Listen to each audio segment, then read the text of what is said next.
வணக்கம். அண்டத்தின் ரகசியங்கள் நிகழ்ச்சிக்கு மீண்டும் உங்களை வரவேற்கிறோம்.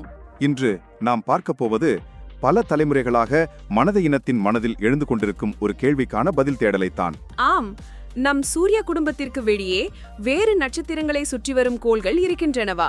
புறக்கோள்கள், அதாவது எக்ஸோ பிளானட்ஸ் என்று நாம் அழைக்கும் அந்த கோள்களை கண்டுபிடிக்கும் தேடலைத்தான் இன்று நாம் ஆராயப் போகிறோம். சூரியன் இல்லாத இன்னொரு நட்சத்திரத்தை சுற்றி வரும் கோள்?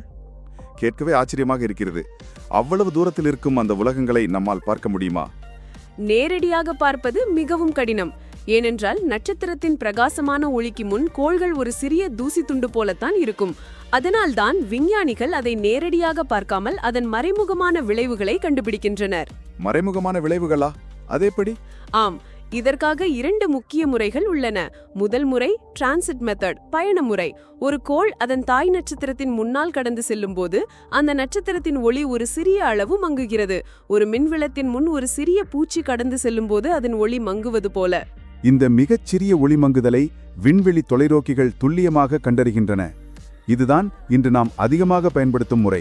அப்படியானால் அந்த கோள் எத்தனை பெரியது, அது எவ்வளவு வேகமாக சுற்றுகிறது என்பதையெல்லாம் அந்த ஒளி மாற்றத்தை கொண்டே கண்டுபிடித்து விடுவார்களா? இது எவ்வளவு துல்லியமான முறை! ஆம், இந்த முறையின் மூலம் ட்ரிப்பிஸ்ட் 1 என்ற நட்சத்திரத்தை சுற்றி வரும் 7 கோள்களை கண்டுபிடித்திருக்கிறார்கள்.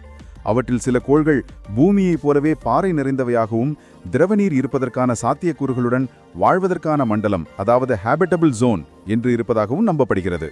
7 கோள்களா? ஒரு சூரிய குடும்பம் போலவே! இது உண்மையிலேயே ஆச்சரியமான தகவல். சரி, இன்னொரு முறை இருப்பதாக சொன்னீர்களே? ஆம், அது ரேடியல் வெலாசிட்டி மெத்தட், ஆரவேக முறை. ஒரு பெரிய கோள் அதன் தாய் நட்சத்திரத்தை ஈர்க்கும்போது அந்த நட்சத்திரம் லேசாக அசைந்து கொடுக்கும். அதன் விளைவாக அந்த நட்சத்திரத்தின் ஒளியின் நிறம் லேசாக மாறுகிறது. இந்த நிற மாற்றத்தை கொண்டு கோளின் ஈர்ப்பு விசையை விஞ்ஞானிகள் அளவிடுகிறார்கள். இந்த கோள்கள் நட்சத்திரத்தை எவ்வளவு வேகமாக சுற்றுகின்றன, எவ்வளவு எடை கொண்டவை என்பதையெல்லாம் இதன் மூலம் தெரிந்து கொள்ளலாம். அப்படியானால் இந்த 2 முறைகளையும் பயன்படுத்தி நாம் இதுவரை எத்தனை கோள்களை கண்டுபிடித்திருக்கிறோம்? இதுவரை ஏறத்தாழ 5000க்கும் அதிகமான புறக்கோள்களை நாம் கண்டுபிடித்திருக்கிறோம்.